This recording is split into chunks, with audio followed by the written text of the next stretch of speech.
Welcome to the Panther Den.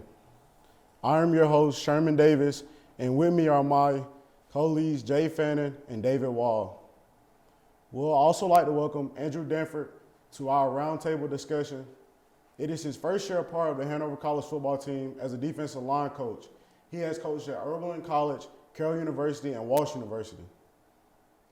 I appreciate it. Glad to be here, you guys, and looking forward to discussing kind of about Hanover football. And you can also add, I was also a coach at Walsh University, my alum or alma mater as well. Yes, sir. Yes, sir. Today we will be discussing Hanover football's recent games home versus Rose-Hulman and the upcoming rival game versus Franklin. To start off, Jay, tell us about the Rose game. Last year, Hanover was winning this game at the half. There was a big momentum change at the start of the fourth with 14 unanswered points. Once again, the same thing repeats itself. Rose come through big late in the game, scoring 17 points in the fourth. Rose had over 500 yards total in offense. Hanover had just over 500 total yards in offense. The game was back and forth to start, but the game went on as Rose started to gain control. Mistakes in all phases of the game started to take a toll on Hanover as they fell apart, ending with a final score of 47-17. Now here's my first question for you. Rose-Hulman had 258 yards rushing on 58 attempts. What factors went into why we couldn't stop the run? And if you could go back before the game, would there be any part of your game plan you would want to change? So kind of start from the very beginning, we kind of jumped out, on them pretty early in the game, but for some reason, we start out well in the first half, as you guys have seen this year. Second half's always kind of been our weakness right now. It's something that we've got to continue to improve on. We are a young group as a defense, got some young guys up front. The reasons I would say, that they were able to kind of take control of the game is, they're a very senior, upper class led team. Offensive line, was a big, strong unit. And you kind of look across the board, we got some young guys up front. Really we got two seniors on the edge, but a lot of young guys in the middle. With Sherman here being a sophomore, David Wall being a sophomore, and playing two freshmen, in the game, with a lot of reps, it's just going to take its toll. And not being able to have that, upperclassmen, senior kind of led group that Rose-Hulman had. I always tell the guys it's the lineman assignment, execution, lining up right, doing what, obviously the defensive call, needs you to do, and then being able to execute, and I think that's kind of something right now we're struggling at times is executing, is making sure that, we're doing our part, 11 is 1, do your job. It's the old Nick Saban, motto, is, do your job. All 11 guys do their job. You're going to be able to have a great day. And for some reason right now, it's, usually about one or two guys that are struggling, not doing their job, and you're going to give an explosive play up. I wouldn't really change much, within our game plan. I think just, the preparation needs to be there, week in, week out. And I feel like, we've been pretty prepared, as a as a defensive unit and including the D-line. But, I think there's got to be 100% focus, day in, day out, Monday through Sunday, on what needs to be done, to be able to get that W on a Saturday. You can't just walk out on a Saturday and win, and especially against good competition like a Rose or a Franklin or, Center, and it's just for us right now, it's being able to take that next step in that preparation as a young group and become an upper class, mindset, group that you can win in the second half. You can be able to take it over. And so we're going to get there. It's going to take some time. I knew kind of going in with such a young group, it's going to take time, and we're going to get there. Obviously we got one more left against Franklin. Looking forward to getting that bell. But, learning from the past mistakes and being able to then in the next game learn from your mistakes and not do those same mistakes again. Yeah. Okay, well, that leads me to my second question. Hanover came out once again and played good offensively in the first half, putting up 17 points compared to their 23. In the second half, they put up 24 and score 0. I know you're a defensive coach, but do you have any opinion on how we can get our offense going in the second half, as this seems to be an issue? Obviously, the offense and defense as well as special teams, all three units got to be able to work together. And for me as a defensive coach, all I can control is what I can control, and that's what we do on defense. The defense is always going to set up offense. If the opponent's offense doesn't score, we hold them to field goals. We do our part. We're going to be able to bring that momentum back to the offense. So for me, my mindset is always going into a game is I want to shut out. I don't need to rely on the offense. I want to be able to rely on the defense. At the end of the day, we got to do our job. And we cannot allow drives, of 12 to 13 plays to happen. That's going to give the momentum back to the offense. So we've got to do our part of causing turnovers, which we haven't really done a great job of this year. You look at the great teams in this conference, and they're leading in turnovers. I know we've had some opportunities with interceptions we've dropped. Plus we haven't really been able to get the ball back in terms of causing fumbles. We've gotten to the quarterback a few times, caused some turnovers, which usually led to points. And so as a defense, you got to do your job and not allow the offense to gain that momentum. Those long drives kind of wear on us. And so it's a complementary game. Defense is going to complement, the offense, just like the offense is going to complement the defense. But, you also got to include special teams in there. They've got to be able to pin, the ball deep on punts. We got to be able to, block punts when given the opportunity as a defense. And, we've got to be able to obviously get some returns. So it's a complementary game that you play where all three units have to be strong. And when one unit's not playing that well, obviously the other unit has got to pick it up the pace. But, being a defensive coach and being a defensive-minded guy, my job, is to be able to say, hey, we're going to put our game, players in the best position, to stop the offense and do our job so we can get off the field and give the offense the best, opportunity, to, whether get a field goal or score, so. I appreciate that, Coach. So now the Panthers are looking forward to the Victory Bell game against Franklin on Saturday, November 12th at 1 p.m. David, according to your research, what do you think we can expect at this year's game? So coming into this game, both teams have a 4-5 record with wins against similar opponents. Both teams seem to be playing similar teams throughout the season, and it is a rivalry game, so anything can happen. Since 2010, Franklin has won this matchup 9 times, but I feel like this year things are going to be different. Okay, so Coach, I have a question for you. Yes, sir. How do you feel coming into such a rival game with no experience in it before? Is this affecting the way you're preparing to coach for this game?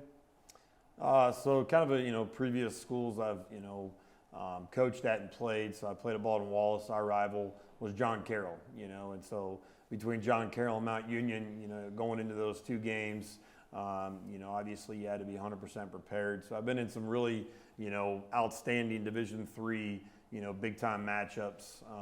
And so my mindset's always the same. Doesn't matter what school I'm at and I'm coaching at, or as a player, you've got to be able to pick up the tempo in practice. There's got to be a higher sense of urgency within the preparation itself. Obviously this is my first year at Hanover, first year experience in the Franklin game, and, obviously going in and winning the bell. But, having that same mindset, at every single school, knowing the rivalry when I was a new individual at, those other schools I've coached at, my mindset doesn't really change. Obviously it's just going to be a little bit more of a higher tempo, more focus throughout the practice. I'm going to be still the same coach I am, week in, week out. My preparation doesn't change. My mindset doesn't change. Yes, it's a bigger game, but, for me, every single game's a big game. Every single game's got to be, that mindset I'm going in and win. You can't treat an opponent differently. That's where, I've in prior experiences, when you face a lower opponent, usually your performance is going to match, obviously, that opponent. I never will change from week in, week out based on the opponent we're facing. It's got to have that same preparation, that same kind of, excitement going into that game, because you never want a letdown game. We always talk about trap games, So we've done a pretty good job this year being able to play higher against those lower opponents, but now obviously going into a Franklin game, which, they played well last week against Mount St. Joe. We're going to have our work cut out for us, and being the last game of the regular season, a kind of a must-win to be able to gain that momentum going into the off-season. Obviously, I know there is a rivalry because of Coach Theo as well, previously coaching at Franklin. It's a big game for him. I'm excited to be a part of this game. Excited to obviously see our guys go out and some of the, watch some of the seniors in their last game. It's going to mean a lot. I've been there as a player, then obviously, as a coach dealing with a lot of seniors in their last game. I'm going to give that, same kind of energy that I'm going to give every single game, but I know it's going to mean more because it's their last game as well, and having 2 seniors, on the D line. So I'm going to have to obviously get those guys, 100% ready. But, for me, like I said before, the preparation doesn't change. I know it's a big rivalry game, but, I treat every game, kind of like the same, so that's kind of my, analysis of the game going into Franklin. I know it's going to be at Franklin, and they're going to be, they're going to bring a big, crowd, but I know we travel well, and so it's going to be exciting going into this, and, we got to definitely, come out and be 100% ready and play all 4 quarters, so. Yeah. So the next question, actually looking at Franklin's running back, Garrett Cora, he's averaging over 100 yards rushing per game. After struggling to stop the run last week, what do you think it will take for the defense to get back on track and stop the run this week? I think it just gets back to what I was talking about, execution. I know he's a good back, but we have faced, some really good talented running backs so far this year. I feel like we've faced about 2 to 3 running backs that, obviously me coaching previously at the Division II level, to where we've faced some good running backs where they would have easily played for me at the Division II level. I definitely see this guy as another talented back. You got to be able to tackle. Our biggest issue this year is, finishing. We've talked about finishing throughout the year. It's just being able to finish and be able to wrap up and tackle, and, it's part of the execution. You can make a great play up front, get past your opponent, whether it be offensive lineman or, the tight end, you got to be able to make a tackle, a sure tackle. And so wrapping up, making sure we're gang tackling, make sure the effort's there. We're all running the, football. We talked about, the LOEs, the lack of effort. We can't have any lack of effort. And there's been times this year where you've seen it on the football field, where we're like, oh, hey, the guy's going to make the tackle. I'll be okay. Instead of rushing the football, good things always happen when you run to the football. You give great effort. And I think that's something where we've got to, as we were talking about areas where we've struggled, and that's an area is every single person on that football field's got to be running the football. It's got to take great angles. And, there's got to be kind of a sense of urgency on that football field to get to that ball carrier and get him down on the ground. And, making sure, obviously, gang tackling, ripping out the football, hopefully causing a fumble. But going into this, yeah, he's a good back, but we've been challenged this year, throughout several games, going against, premier running backs.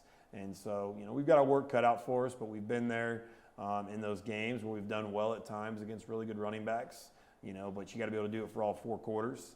And that's another area, like I talked about, is where we've struggled a little bit this year. So, for Saturday, it's got to be a 4-quarter mentality. You can't, start out great and then slack off in the second quarter, come out flat, after halftime and not be able to play that second half. So, we got to finish, and that's going to be the biggest thing for us, as a defense, but also as a whole entire, team, offense, special teams. We got to be able to finish.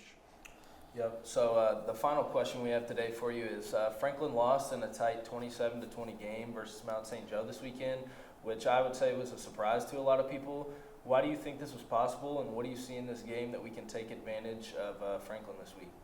I mean, it just goes back. I mean, probably Mount St. Joe, was kind of a track game for them.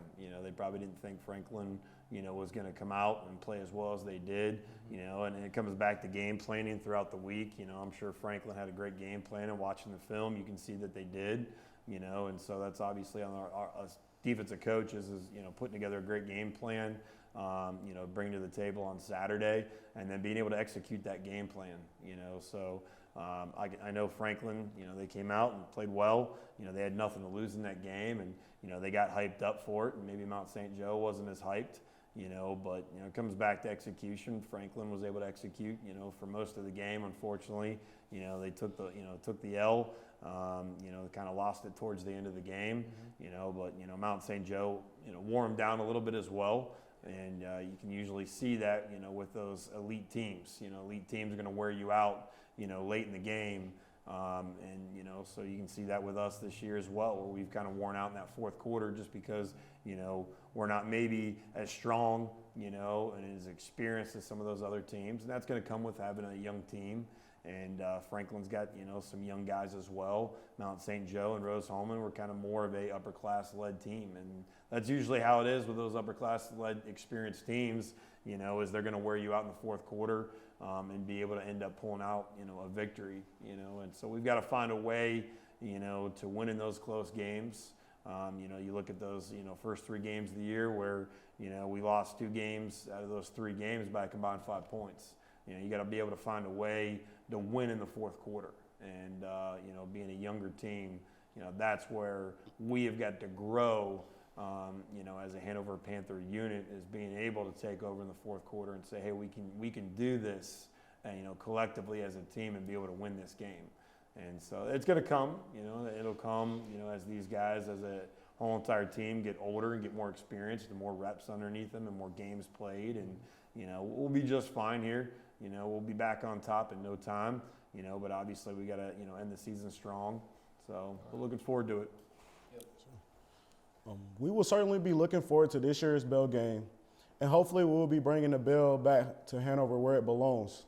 This is it for this episode of the Panther Den. I would like to thank our guest, Coach Danford, for taking the time to be here with us. Thanks also to David and Jay, and thank you for joining us. I am Sherman Davis. See you next time.